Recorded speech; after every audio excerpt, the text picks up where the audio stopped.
Hi, my name is Paige. Welcome to my channel and welcome to the 4th video of my Clear My Shelves week. So this one, I have to be so honest with you, I really just kind of meshed a lot of clips together. I could not figure out what I wanted some of these books to be about, and they were in a video file called I don't know for the longest time, and I have since decided that they all kind of had one thread in common, and that was that there were magical kids involved in them. So the first 3 books in this, I don't think I specifically had in mind to make this magical kids. I know for a fact the first 2 I did not, but nonetheless they all have magical kids. They might not all be for kids, but they have magical kids in them, and so that is what we are reading today, and I will let you go to past me, who never knew what this video was going to be, and let you know how I felt. So I have just finished Nothing to See Here by Kevin Wilson, and I don't know what video I'm including this book in, but I just want to check in and say that I really enjoyed this one. So this is about Lillian, and she had a weird friendship with somebody in high school, and years later this person from high school, Madison, calls her up and says that she needs to become the governess of 2 kids. But the catch is these kids catch on fire. So it's just a strange little story of Madison becoming the governess of these 2 kids and her trying to keep them from catching on fire. And it's pretty short, so I don't want to go fully into that, but it was strange, but it was so good. It was very cutesy. I've heard it related to The House in the Cerulean Sea a few times, and I could see that in a way. It's not as in-depth and as emotionally investing as The House in the Cerulean Sea, but there is like an element of attachment that you do grow for these characters, or at least I did. So I had a good time reading it. I gave it 4 stars, and I think, yeah, that's all that I could say about it without giving too much away, because it is only like a 7-hour audiobook, and I was able to read it in only a couple of hours. So I recommend. It's super cute if you just want something light and easy to read. And I can't believe my ceiling did not rattle at all today, unless I didn't notice because I had earphones in all day. Why right when I'm trying to film? Anyway, it was cute, and I don't know what video this is going in, so hopefully you know. Let's go on to the next one in this mystery vlog. This was so good. Oh my goodness, this was so good. This one might be up there, like might be number 2 favorite. Currently it's kind of number 1 favorite because I am forgetting the details of some of the past novellas, but I really enjoyed this one. So this one is following Ancy, or Antoinette, who I vaguely remember being in the other books. I vaguely remember her just being able to find things, like that was her thing. And so we are following her in this book, and it does have a big trigger warning at the very beginning that says, I'm just going to read it to you because it's pretty important. While all the Wayward Children books have dealt with heavy themes and childhood traumas, this one addresses an all too familiar monster, the one that lives in your own home. Themes of grooming and adult gaslighting are present in the early text. As a survivor of something very similar, I would not want to be surprised by these elements where I didn't expect them. I just want to offer you this reassurance. Ancy runs. Before anything can actually happen, Ancy runs. And I was very thankful for that being at the very beginning, and it made those events in the book not easier to read, but less stressful to know that Ancy does run before anything happens. But it is very stress-inducing still to read that. It's very aggravating to read the conversations that happen between Ancy and her stepfather in the very beginning of this book, and just the descriptions that Ancy has of it is tough. It's really tough. So if that's something that you would be wary of, maybe don't pick it up. But once you get past that, the portal world that she goes into is really, really interesting, and the twist that we find out, or the big reveal that happens in this one, was really interesting. I was very shocked by it, so I enjoyed figuring that out towards the end. Having that revealed, I was just really invested in this book the entire time. I couldn't put it down. I read it in just a couple of hours. So essentially this one is following Ancy, where she goes to a magical thrift shop, and it's the thrift shop of things that have been lost, and if anyone comes looking for their item at this thrift shop, then they have the right to take it without any charge. But if they are just a regular browser or a shopper, they can just buy things like a regular thrift shop. But we don't really see that sort of interaction happening. There's not a lot of customers that we see, but I'm sure they're in the background. What we see though is that within this thrift shop, lost and found store, there are other doors to different portal worlds, and Ansi, is it Vineta? I can't remember the shop's owner's name, and then there was a talking magpie. They go into these other worlds and they barter and trade and get items that they need for this shop.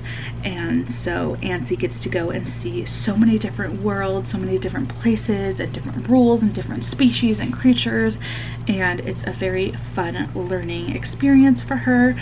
But there is something going on with the shop that she figures out towards the end.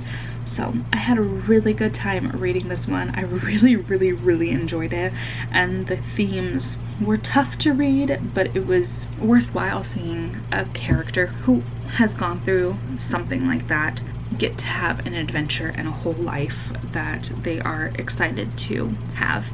And the ending broke my heart, but it was so good.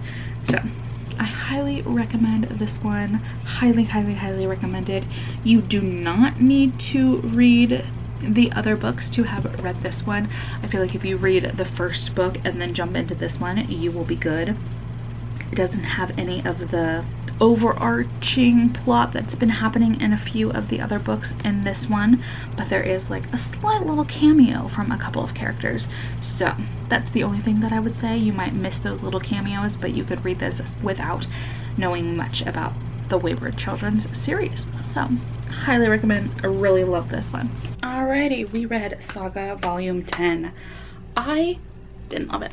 I didn't love it because I didn't read the other 9 volumes, and I should have. That is on me. So I think that's the reason I didn't love it, because I was so confused. I forgot who was who. I forgot names. I forgot what was going on. Ooh, I really hope that that did not show on camera, because that was full frontal boobs. But it's just as graphic, it's just as raunchy as the past ones, and the art is always super fun. But not much happened, I don't think. The ending though was very good. These last 2 have ended on major cliffhangers, and I am upset about it, especially Volume 9. That was such a long wait to figure out what was going on in Volume 9, but I am bummed about that one. I think that one probably still stands out to me the most, so Volume 9 is definitely one of my favorites. This one, I was unfamiliar with the characters again. It had been so long since I had read those, so again, on me, but it was a quick read. I'll keep going as long as they keep putting them out, because again, quick reads, quick easy reads, and I just want to see what happens to a couple of these characters. I care about them. Totally forgot who this was. Totally forgot. Had no clue. Was so confused at the very beginning, but I think I figured it out towards the end. So I gave this 3 stars. I might raise it again if I go back and reread the other ones as well. I need to pace myself when I read them though, because I end up binging them and then getting way confused. We'll fix that later, but it was okay. Not my favorite, but that's okay. I have been sitting on these 2 books for so long because I have no energy to film anything, and basically no time either. So we have officially finished Holopox and A Pinch of Magic. Let's start with talking about Holopox. This is the 3rd book in the Jessica Townsend's Morgan Crow series. Jessica Townsend as the author. Morgan Crow is the main character. And it was sold to me a couple years ago as like the new Harry Potter, where there's a child who doesn't know that she has magic, but then gets sucked into like a wizarding world and goes to a magical school.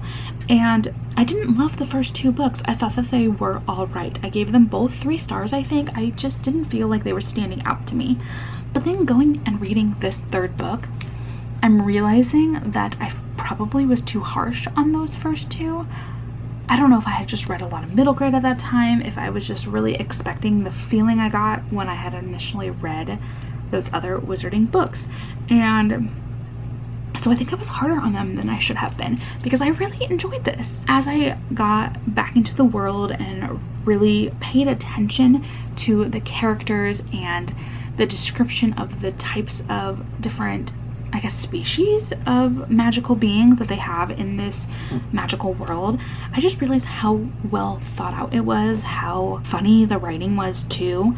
I do think that I took too long to pick up this third book, and I had forgotten a lot of the characters and their dynamics with each other, but I don't think that really hindered my enjoyment of this. I really liked the plot of it, how it moved along. I like that it's still simple enough for younger readers, but it's still intricate and detailed enough for adult readers to actually still enjoy it too.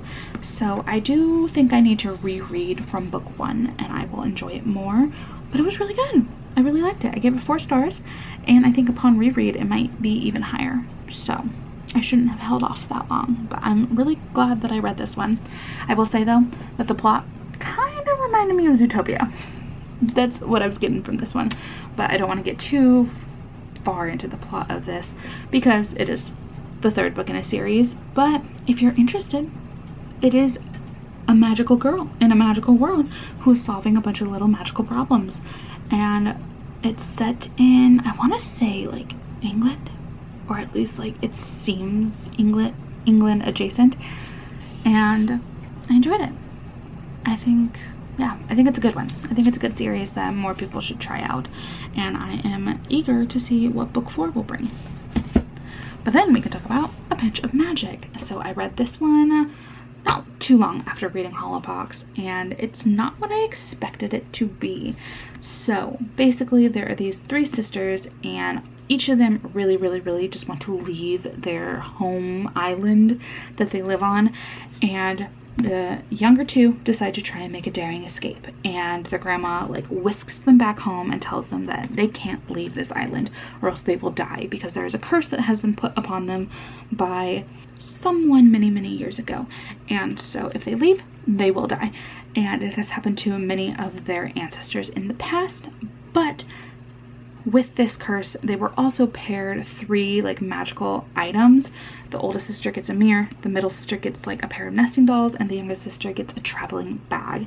And with these 3 items, they're not supposed to tell anybody about them, but things happen, and middle child with middle child syndrome, I'm sure, has to or wants to try and break this curse no matter what, and then things get pretty intense from there. And I really liked it.